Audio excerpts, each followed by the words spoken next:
अरे 100 शकुनी मेल्याच्या नंतर एक पवार जन्माला आलाय. बाबा पहिल्यांदा आम्ही राजीनामा देणार. दे की तुझ्या लेकीचा. जोरात सांगा, पवाराला ऐकू गेलं पाहिजे. मोठ्यानं बोला. नाही ना आम्हाला करता. अरे तुम्ही व्हा ना, तुम्हाला बिरोबाला कापतो ना आम्ही माजलेल्यांना. देशामध्ये मार्कडवाडी पॅटर्न आणि पहिल्यांदा पॅटर्न कुणाला दिसला? की म्हणजे या महाराष्ट्रातला धनगर समाज लोकशाहीच्या माध्यमातून जी निवडणूक प्रक्रिया पार पडते त्याच्या विरोधात आहे असं वातावरण करण्याचं महापाप शरद पवारांनी केलं. म्हणून आम्ही मार्कडवाडीमध्ये आज आलोय. अखंड महाराष्ट्राचं आणि अखंड देशाचं लक्ष मार्कडवाडीकडे लागून राहिलेलं आहे. आणि म्हणून जेव्हा मार्कडवाडीतून आम्हाला फोन आले की मार्कडवाडीतून एकच बाजू महाराष्ट्राच्या समोर जातीये की मार्कडवाडीतल्या लोकांना बॅलेटवरती मतदान हवं आहे आणि म्हणून तुम्ही आणि सदाभाऊनी या गावात आलं पाहिजे. तुम्हाला पाहिजे का बॅलेटवरती मतदान? मार्कडवाडीवाल्यांना जोरात सांगा, कळू द्या, राज्याला कळू द्या. मीडियावाल्यांना माझी विनंती आहे, हे सगळे मार्कडवाडीतले लोक कोण कोण आहेत हात वर करा. हे बघा अख्खं गावच आहे. तर तुम्हाला बॅलेटवरती मतदान पाहिजे आहे का? हात वर करून सांगा, तुम्हाला बॅलेटवरती मतदान पाहिजे आहे का? जोरात सांगा, पवाराला ऐकू गेलं पाहिजे. मोठ्यानं बोला. नाही ना ईव्हीएम वरती तुम्ही महायुतीच्या बाजूने मतदान केलंय का? कोणी कोणी केलंय हात वर करा. कोणी कोणी केलंय हात वर करा. जरा कळू दे. हात जरा थोडा वेळ धरा. हा आणि म्हणून आम्ही ठरवलं की मार्कडवाडी गावामध्ये गेलं पाहिजे. महाराष्ट्रामध्ये आणि देशामध्ये मार्कडवाडी पॅटर्न आणि पहिल्यांदा पॅटर्न कुणाला दिसला?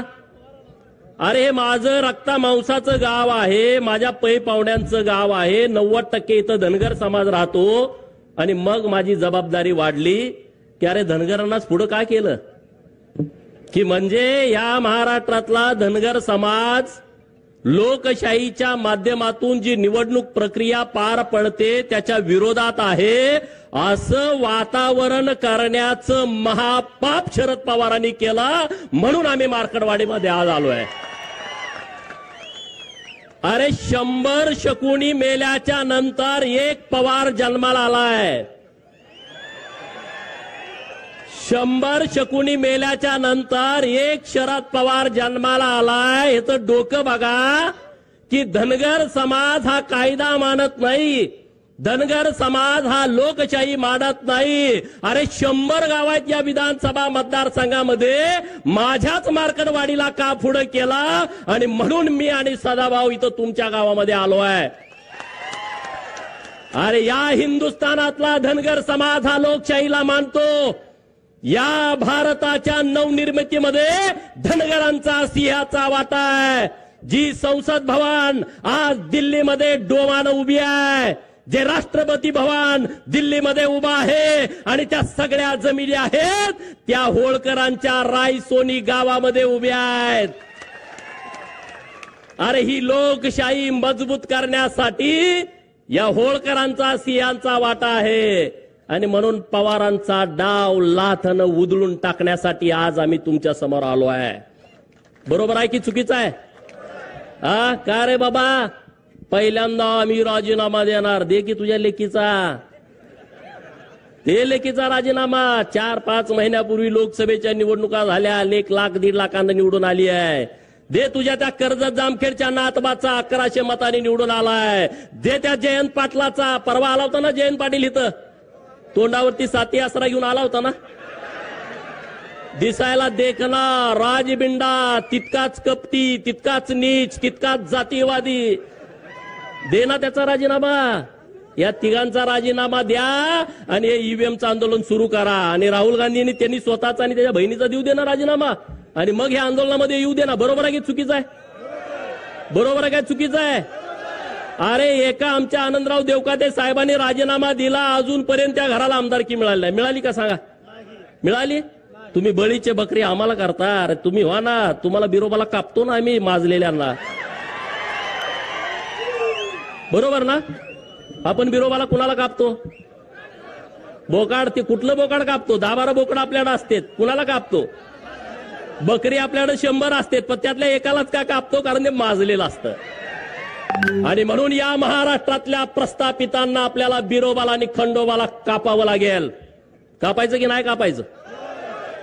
आज महाराष्ट्रामध्ये आणि देशामध्ये निवडणुका झाल्या, ईव्हीएमच्या नावानं तुम्ही आता गळा काढताय. सदाभाऊंनी त्यांच्या भाषेत तुम्हाला सांगितलं, अरे बाबांनो, ही ईव्हीएम आलंय कधी? तुम्ही त्याच्यानंतर 2 वेळा केंद्रामध्ये सत्ता भोगली. 2009ला हे शरदचंद्रजी पवार या माढा लोकसभा मतदारसंघातून ईव्हीएम वरती निवडून गेले की नाही गेले सांगा? 5 वर्ष तुमचे प्रतिनिधी होते. तुमच्या गावात किती वेळा आलते? मार्कडवाडीमध्ये किती वेळा आलते? जरा जोरात कळू द्या. म्हणजे संधी साधायचा असला का हा माणूस कुठे येतो बघा. तुमचा प्रतिनिधी होता तेव्हा हा माणूस तुमच्या गावात आला नाही, एकदा पण आला नाही. अरे तुमच्याच गावात काय, या माढा लोकसभा मतदारसंघामध्ये शेकडो गावात हे कधी गेले नाहीत आले. यांना तुमचं काही देणं घेणं नाही आहे. यांचं कसं आहे, आमच्याच कोंबड्यानं बाग दिली पाहिजे आणि मगच उजाडलं पाहिजे. हा जो गेल्या 50 वर्षापासूनचा प्रयोग सुरू आहे, तो प्रयोग आता त्यांचा कोंबडा देवाभाऊनी कापून खाल्लेला आहे.